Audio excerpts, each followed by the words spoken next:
This is UMAR for IFL in association with MTK Global, joined by Ben Davison, who's got a very, very busy schedule. So let's run through it. 6th of Feb, Lee McGregor finally gets his European title shot.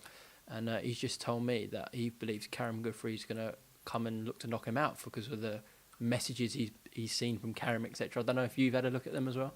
Yeah, he's mentioned them to me, but I'm not interested in it. Look, I know what Guthrie is. He's a 33 fight veteran with 29 wins. He's never lost a fight that he's not been in the fight. So he's a tough competitor, that's for sure. This is Lee's 10th fight. It's a tough fight, but it's one that I fully believe that Lee's able to conquer. And with Guthrie, I've actually seen him do a little bit of everything. I've seen him box on the back foot. I've seen him be aggressive. I've seen him be not so reactive. I've seen him be reactive. So we're prepared. And to be honest with you, the layoff, it's probably not the second postponement, but the first postponement gave us more time to study him, to look at him, to work with Lee, and to develop Lee, and for him to get the grasp of what we're trying to work on a little bit more. It was probably a little bit of a blessing. And whatever Guthrie decides to do, if he decides to be very, very reactive, he will be made to pay for that. If he's aggressive, he'll be made to pay for that. And if he's negative, and on the back foot, I shouldn't say negative, that's wrong, take that out, but boxes on the back foot, he'll be made to pay for that. So we're prepared for everything that he'll bring to the table. I feel like we've done a thorough job studying him, but like I say, he's a tough fight. He's never been in a fight. Even when he's been stopped, he's always been in them fights. So it's a really good fight and a real test for Lee, and it just shows Lee's self-belief, character, the fact that he's happy to take these fights in just his 10th fight. Not only will Lee be boxing out in Dubai, but on that same card, Shabazz Masood. Obviously been out in the ring for 15, 16 months, and to box in Dubai, it's not a bad comeback. But glad to see him back in the ring finally. Yeah, 100%. And, Shabazz is a top quality kid. He's, I shouldn't say kid, he's a young man, sorry. And he, the whole time he's been out this ring, he's been working away, developing, improving, loves the sport. If you say to him, go away and watch this fight, he watches 3 fights. And it's something that I always sort of say to the lads, it's not a case of it's not even a 9 to 5, but a lot of people, when it really boils down to it, they go to the gym in the morning, they spend a couple of hours in the gym in the morning, they go home, completely forget about it, and go back to the gym in the evening. That's them done, day in, day out. These lads, they wake up, before they come into the gym, they're watching videos that have been made by Lee Wiley, reminding themselves as they're eating their breakfast what they need to work on, what they've been working on. They come to the gym, they prepare, they do their session, they go back, they'll have something else to watch, another fight to watch, their food's right, they'll have recovery things they need to do, they'll come back to the gym, train again, go back at night, watch boxing again. It's not a 9 to 5, it's a lifestyle, and it's got to be if you really want to maximise your potential. And Shabazz has got bundles of potential, so he's had 15 months out of the ring. So we're looking for an opponent at the minute. I'd like to get him something and someone just to shake some rust off. I'm not going to sit here and sell any rubbish, but someone to shake some rust off. And then he'll certainly be in some interesting fights and with some serious titles around his waist by the end of the year. And I don't mean the Mickey Mouse titles. I mean some serious titles in some proper fights. And I'm really looking forward to it for him. Let's move on to 13th of Feb. Back in the UK, you will be. First fight with Lee Wood. How did this come about? And obviously he takes on Rhys Mould. What kind of a challenge does that present for Lee? Yeah, Leo, who trains with us, was kept saying to me, can Lee come down, can Lee come down, can Lee come down? So I said, yeah, okay. And then I watched a few of Lee Wood's fights, obviously, after he come down. And the fight that I watched in a moment that stood out to me was the Jazza Dickens fight. Now, I know Jazz is an extremely, very, very, very good fighter. Very good. And there's a moment in there where Lee got hurt and he goes back and he beats his chest as if to say, I'm still here, come on. And, the reason I coach is not for the brutality of it, but for the I want to help people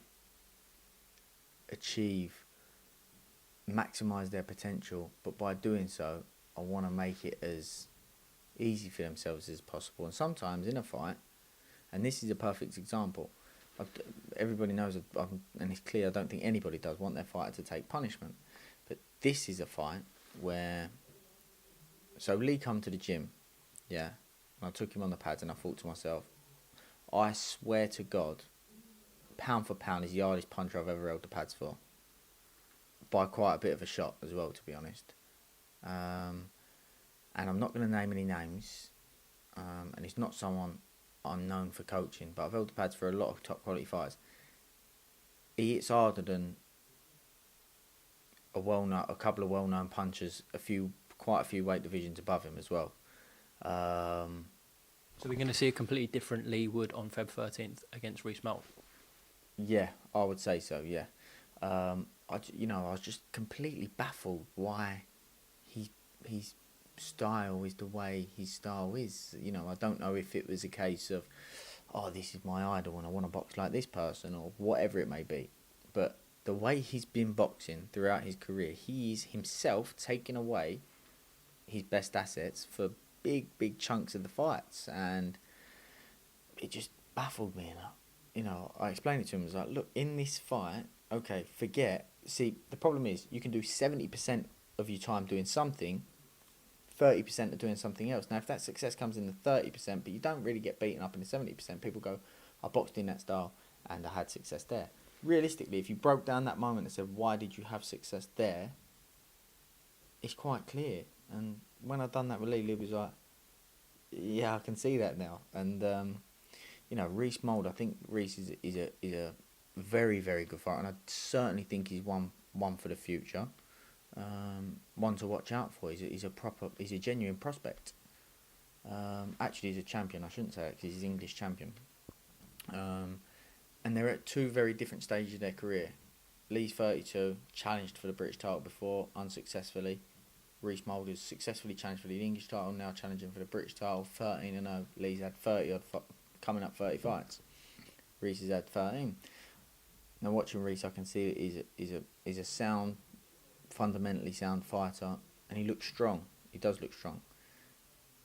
The way Rhys Mould is boxed, people would say, Lee's going to try and box, Rhys is going to press, but I know Rhys Mould can punch, and he's not ignorant to that, but when Lee can punch the way he can punch, he's not to be pushed around the ring. Not at all. And if someone's going to walk to him, they're going to walk into something that's like a bomb. So, of course, it's got to be done smartly and not recklessly.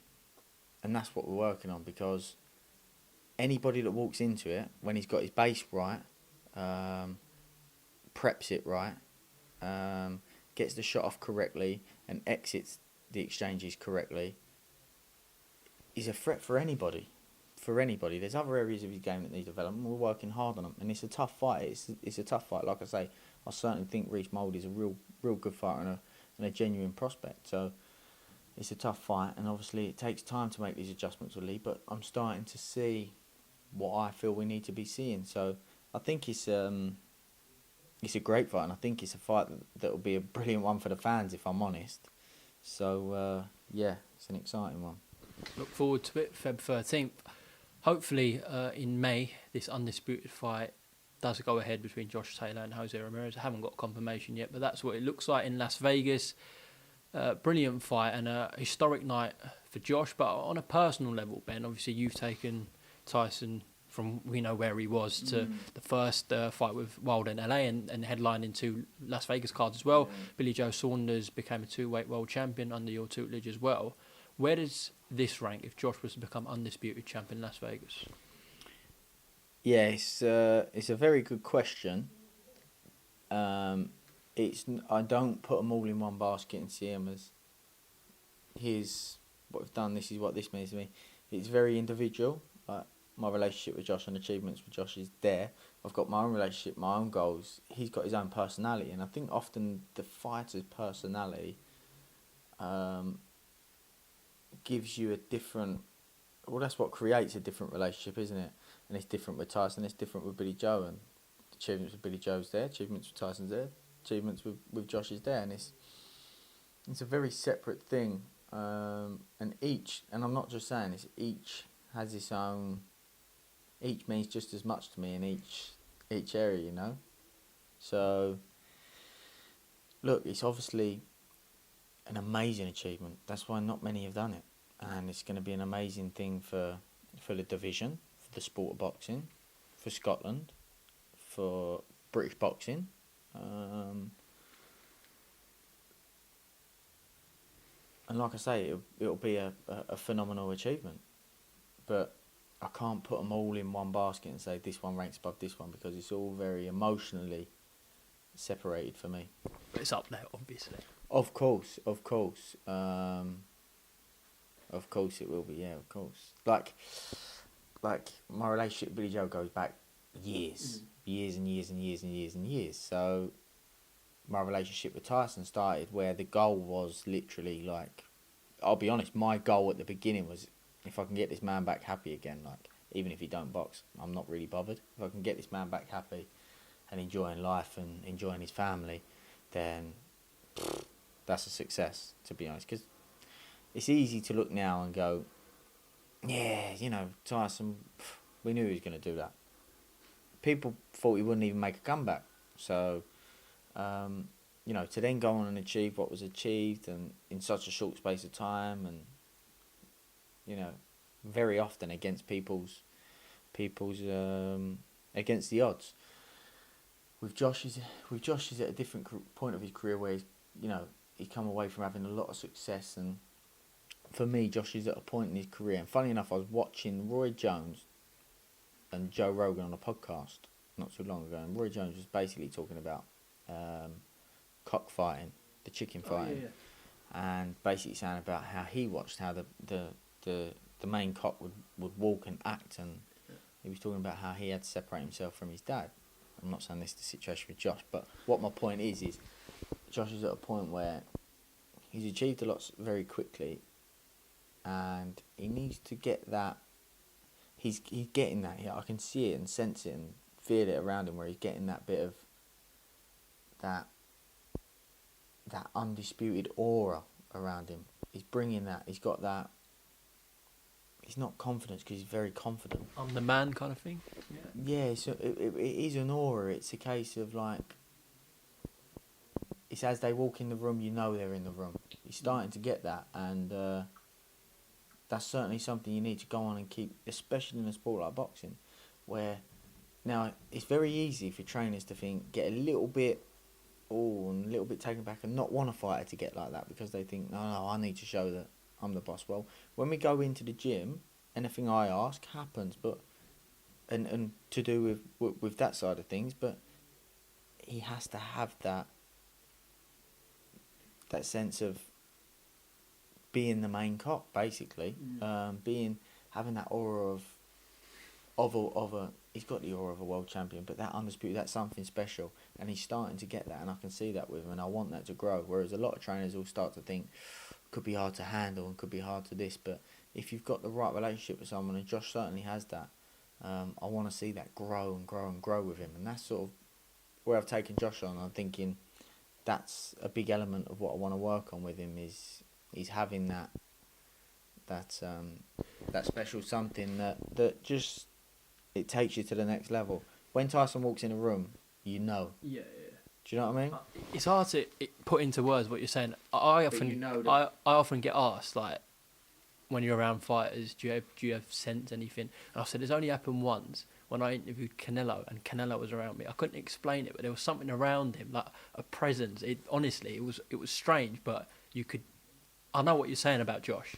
That's exactly what it is, and it takes time to develop that and the certain characteristics, because when a fighter becomes world champion, to them it's like it's a new thing for them. As much as he's a world champion, for him it's sometimes I have to remind myself I'm a world champion. And it's happened so fast for Josh. Very fast, and sometimes it's probably hard for him to take into what he's achieved and what he's about to achieve. So he probably, at the beginning he wouldn't look at himself and feel I'm a star. But that's what he is, and that's what he's about to become by achieving what he's about to achieve. And to maximise that and be the best he can be, you have to have that. The Canelos have it. Tyson has it. Floyd Mayweather will have it. Muhammad Ali will have it. And it was just so... It was really well put into perspective. Roy Jones talking on the Joe Rogan podcast, and it's so true. If you don't understand what I mean, you can't quite grasp it, but you're interested in what I'm saying, watch that podcast. Or you can go to IFL, type in Roy Jones Jr. IFL TV interview, and he's talking about the same thing on his farm in Pensacola. Is he? He mentioned that story, yeah. Oh, really? He did. So Oh, brilliant. you can choose between Joe Rogan and that. IFL. Good man. Before we close off, I do want to ask you about Jack Fincham. Obviously, a difficult year, or ending to last year with his bust nose and he couldn't box, etc. So what's the plan and situation with Jack Fincham, Ben? Yeah, Jackie, he broke his nose, which meant that he wasn't able to box on the planned show that he was going to box on. And he's just got back. He's been ticking over bits and bobs in and out of the gym, and he's just got back to the gym full time now. It's difficult. It's difficult because, you know, he wants to. It's a huge transition to make, and not a huge transition like, oh, all of a sudden I want to become a boxer, because he's done some boxing before, but the transition of, this is my line of work, this is how I create an income, and to go, do you know what, I want to step away from that to, I want to do this profession for a living. It's a tough transition. It's going to take time and a lot of sacrifice, dedication, commitment, all the typical old cliches. So, yeah. I mean, there's a sort of an idea of a rough date that he'll be boxing, but he needs to be right for it. He needs to be ready for it, and mentally, emotionally, physically, technically, tactically, he needs to, you know, be prepared for that. So, when the time's right, it'll be announced. It was a shame because he really made some fantastic progress before he broke his nose in a car accident. And I was really pleased with the progression, the dedication and commitment he'd made. So, yeah, I'm sure there'll be some news on that soon. Okay, we look forward to it. Last but not least, you know, I'm going to mention Leo the Lion. What's going on with him? Except being the boy in camp. What's going on? Any fight news? Any title news, etc.? I think that obviously with the COVID situation, it makes it very difficult. And I know there's a lot of professional boxers suffering with the same problem at the moment. I think it's going to be a case of maybe waiting until the small hall shows come back. I would love to try and get him a Southern Area title fight. You know, that's the objective, to become Southern Area champion this year for Leo, and he's made some fantastic progression, really. Made some real solid improvements, and yeah, he's great to have around for the lads as well. Sometimes tough to have around for the lads as well. But yeah, you know, I really want him to be able to achieve that. I really want to achieve that with him. And some of those Southern Area title fights, they're as tough as world title fights, if not tougher, because they are world title fights to some people, you know. So it's no easy feat, and you know, that'll be what you asked earlier. The question that you asked earlier about what will be, you know, how does these things rank? And I swear on my life, that will be one of the big achievements for me, because I know the reasons behind why he's doing it. So, you know what I've learnt today? Go on. Never interview Ben Davison before he hasn't eaten. Yeah. No, not a lot of night's sleep. To be honest, my old man went into hospital last night. I thought it was COVID, but I don't think it is. So not a lot of sleep. Well, sorry to hear that, but gladly it wasn't COVID. I think he tested negative, didn't he? So just to recover from whatever he has going on. Wish him the best. Ben, thank you for your time today, and we'll catch up soon, all right? Cheers, mate. Thank you.